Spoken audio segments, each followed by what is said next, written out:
हम रीतिकालीन कवि मतीराम की कविता पढ़ रहे हैं।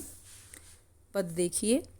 दिन दिन दीने दूनी संपत्ति बढ़त जाती, ऐसो या को कछु कमला को बर बर है। हेम हय हाथी हीर बकसी अनूप जिमी, भूपति को करत भिखारिन को घर है। कहे मतीराम और जाचक जहान सब, एक दानी शत्रुसाल नंद जू को कर है। राव भाव सिंह जू के दान की बड़ाई देखी, कहा कामधेनु है कछु न सुरतरु है।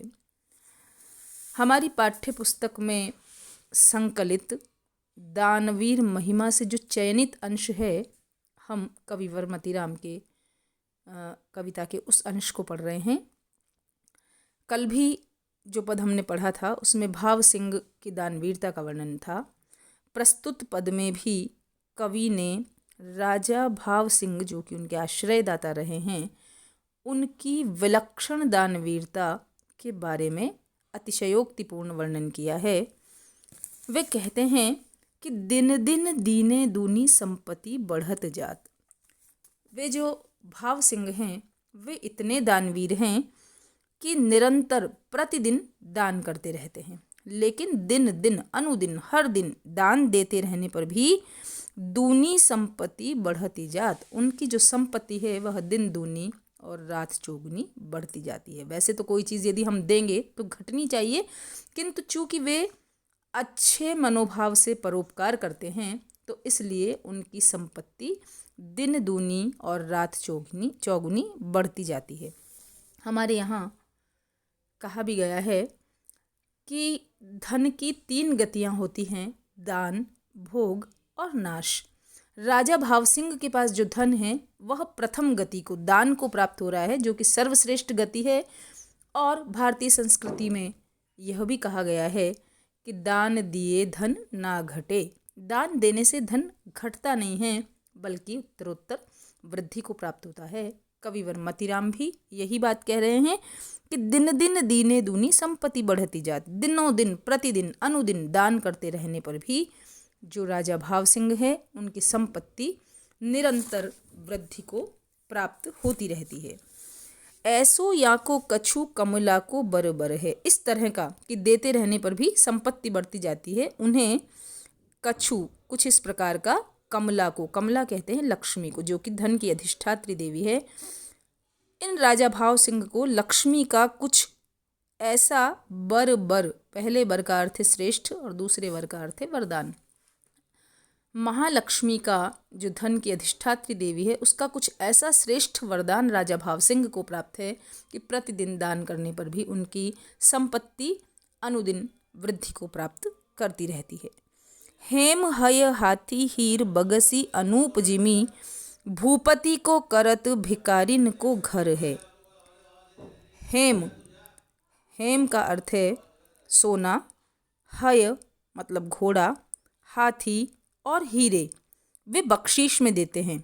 अनूप, अनुपम, सामान्य आदमी यदि दान करता है तो छोटी मोटी चीज़ दान करता है, लेकिन जो राजा भाव सिंह है उनकी दान की नीति अनुपमेय है, विलक्षण है, अनूठी है कि वे देते समय हेम, स्वर्ण, हय, घोड़े, हाथी और हीरे जवाहरात इत्यादि बख्शीश में दे देते हैं।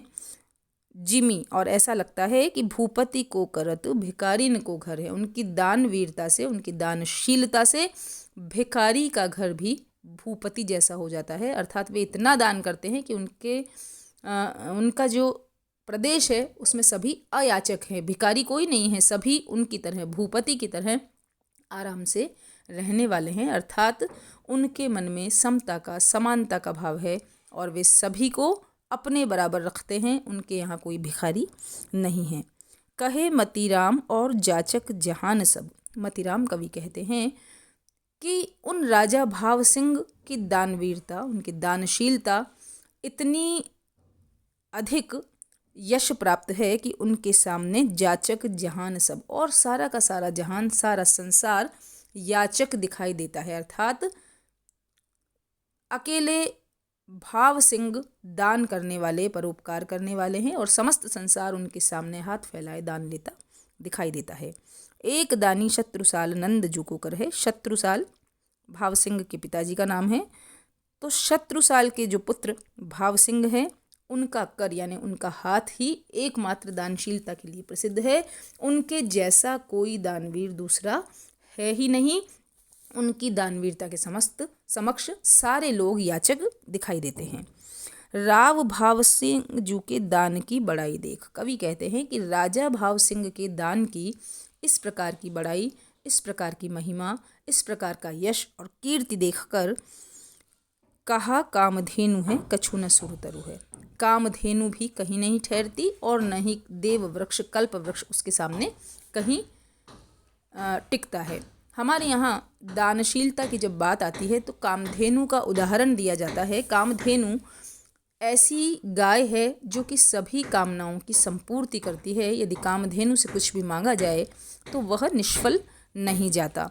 उसी प्रकार सुरतरु या देव वृक्ष जो कल्प वृक्ष कहा जाता है, ऐसी मान्यता है कि यदि कल्प वृक्ष के नीचे बैठकर कोई मनोकामना की जाती है तो वह मनोकामना हमेशा अवश्य पूरी होती है। किंतु राजा भाव सिंह की जो दानवीरता है वह इस तरह की है कि उनकी दानवीरता के समक्ष उनकी दान की बड़ाई देखकर न तो कामधेनु की दानवीरता उनके समक्ष ठहरती है और न ही सुरतरु अर्थात कल्पवृक्ष की दानवीरता उनके सामने ठहरती है।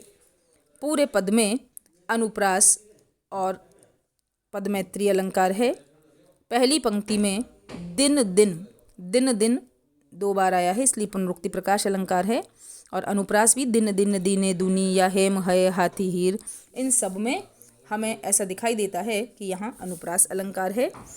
दूसरी पंक्ति में बर बर, बर पहले बर का तात्पर्य है श्रेष्ठ और दूसरे बर का तात्पर्य है वरदान। तो यहाँ एक सा शब्द 2 बार आने पर और अलग अलग अर्थ होने के कारण यमक अलंकार है। यहाँ पर पहली पंक्ति में विषम अलंकार भी है। दिन दिन दीने दूनी संपत्ति बढ़त जात। दिनों दिन देने से, अनुदिन देने से भी संपत्ति बढ़ती है। देने से संपत्ति घटनी चाहिए लेकिन बढ़ती है, यह विषम बात हो रही है। और अतिशयोक्तिपूर्ण वर्णन है कि भिखारी के घर को भी भूपति के समान कर देते हैं और सारा जो संसार है वह उनके सामने याचक दिखाई देता है। राव भाव सिंह जू के दान की बड़ाई देख कहा कामधेनु है कछु न सुरतरु है। कामधेनु और सुरतरु ये दोनों के दोनों हमारे यहाँ पर जो कामधेनु और सुरतरु है इन दोनों को उदाहरण देने के लिए काम में लिया जाता है, उपमान माना जाता है।